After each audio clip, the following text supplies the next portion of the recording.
Hello friends, சுழியம் செய்யலாமா? இதுக்கு இன்னொரு பேர் சுசியம் கூட சொல்லுவாங்க.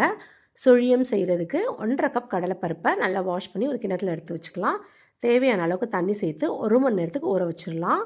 இந்த ஊற வச்ச பருப்பை நம்ம வேக வச்சு எடுத்துக்கணும். ஒரு குக்கரில் தேவையான அளவுக்கு தண்ணி எடுத்துகிட்டு 1 ஸ்பூன் குக்கிங் ஆயில், கடலைப்பருப்பு ஊற வச்சுருக்கோம் அதை சேர்த்து 1/4 சிட்டிகை மஞ்சத்தூள் இதெல்லாம் சேர்த்து 5 விசில் விட்டு வேக வச்சு எடுத்துக்கலாம்.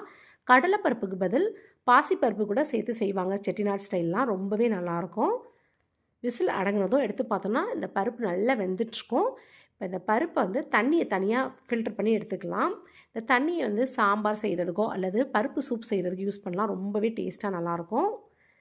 வேக வச்சுருக்க பருப்பை எடுத்து ஒரு ஓரமாக வச்சுட்டு இதுக்கு இனிப்பு சேர்க்குறதுக்காக நான் வெல்லம் தான் சேர்த்துருக்கேன். உங்களுக்கு விருப்பம் இருந்தால் நீங்கள் நாட்டு சக்கரை கூட சேர்த்துக்கலாம். 1.5 கப் பருப்புக்கு 2 கப் துருண வெல்லம், கொஞ்சமாக தண்ணி சேர்த்து அடுப்பில் வச்சு நல்லா அதை கரைச்சி எடுத்துக்கலாம்.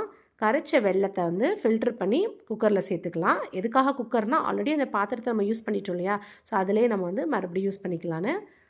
வெள்ளை கரைசலோட வேக வச்ச பருப்பு, ஃப்ரெஷ்ஷாக திருவுண தேங்காய் 1 கப் இதெல்லாம் சேர்த்து நல்லா கிண்டி விடணும். கெட்டியான பதத்துக்கு வந்துடணும். ரொம்ப கெட்டியாக இருக்கக்கூடாது, இந்த அளவுக்கு இருக்கணும். கொஞ்சம் லைட்டான மாய்ஸ்சர் இருந்தால் தான் ரொம்பவே நல்லாயிருக்கும். ஸோ இப்போ பர்ஃபெக்டாக இருக்குது டெக்ஸ்சர். மிக்ஸி ஜாரில் சேர்த்து 3 ஏலக்காவும் சேர்த்து அரைச்சிட்டு வந்துடலாம். அரைச்ச பக்குவம் பாருங்களேன், பர்ஃபெக்டாக இருக்குது. உருண்டைகள் உருட்டுறதுக்கு சின்ன சின்ன உருண்டைகளாக உருட்டி ரெடியாக எடுத்து வச்சிடலாம். இன்னொரு கிண்ணத்தில் 2 கப் மைதா மாவு, 2 ஸ்பூன் அரிசி மாவு, 1/4 சிட்டிகை உப்பு, 1/4 சிட்டிகை மஞ்சத்தூள் சேர்த்துக்கலாம். மஞ்சத்தூள் சேர்க்குறது ஆப்ஷனல் தான், பட் சேர்த்தோன்னா கொஞ்சம் எல்லோயிஷ் கலரில் நல்லா கலராக தெரியும். கொஞ்சம் கொஞ்சமாக தண்ணி சேர்த்து நல்லா கெட்டியான பதத்துக்கு கரைச்சி எடுத்துக்கலாம். மாவு கெட்டியாக இருக்கணும், அப்போ தான் பூரணத்தில் நல்லா ஒட்டும்.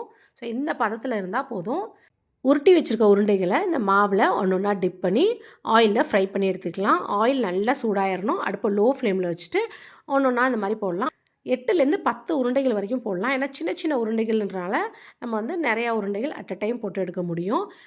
நல்லா வெந்து கோல்டன் ப்ரௌன் ஆனதுக்கப்புறமா இதை எடுத்து சர்வ் பண்ணிடலாம்.